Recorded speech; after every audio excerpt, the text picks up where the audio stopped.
Canada is gambling with its U.S. alliance. It won't end well. By Scott McGregor. A comforting idea makes the rounds in Canada. Stay neutral, keep everyone calm, and we'll be fine.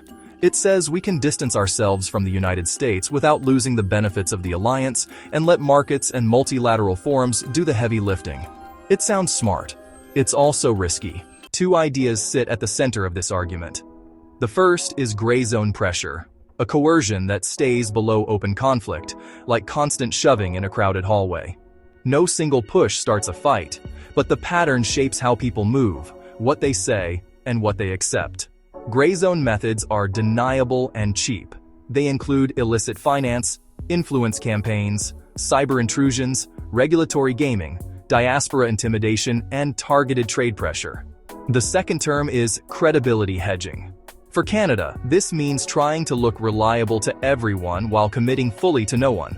The hope is that reputation, legal language, and market confidence will discourage retaliation if Canada drifts between camps. In practice, hedging often reads as hesitation. This matters because Canada is not in a routine trade dispute. Canada sits inside a tightening contest between a US-led security and economic system, and a set of revisionist powers.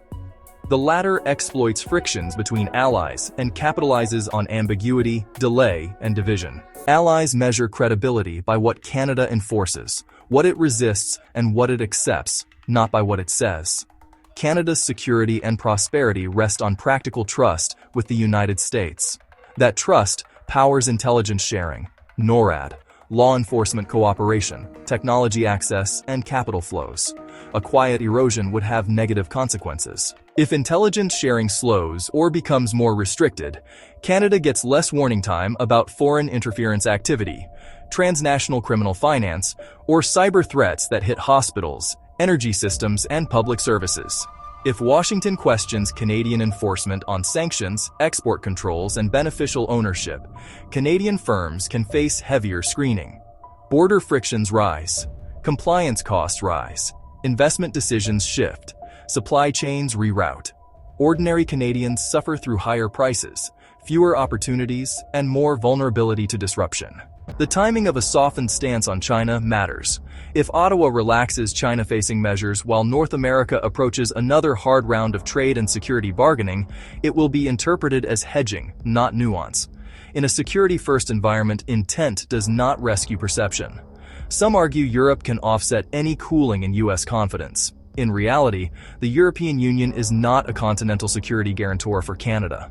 Europe does not backstop our air defense. Europe does not provide the same day-to-day intelligence depth on threats in our neighborhood. Europe is also consumed by its own near-abroad pressures and resource constraints. Sympathy is not protection. Others argue Canada can lean into middle power coalitions. Coalition building helps, but it does not substitute for the anchor relationship with the U.S. that secures Canada's geography, technology access, and economic base. Canada influences outcomes through integration and trust, not by bluffing about a strategic room that does not exist. Markets would punish that strategy, not save it. They reward certainty, not clever ambiguity.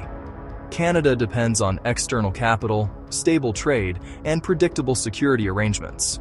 If investors price Canada as a higher-risk partner inside a contested system, Canada will pay through borrowing costs, weaker investment appetite, and slower growth. None of this calls for subservience. It calls for realism.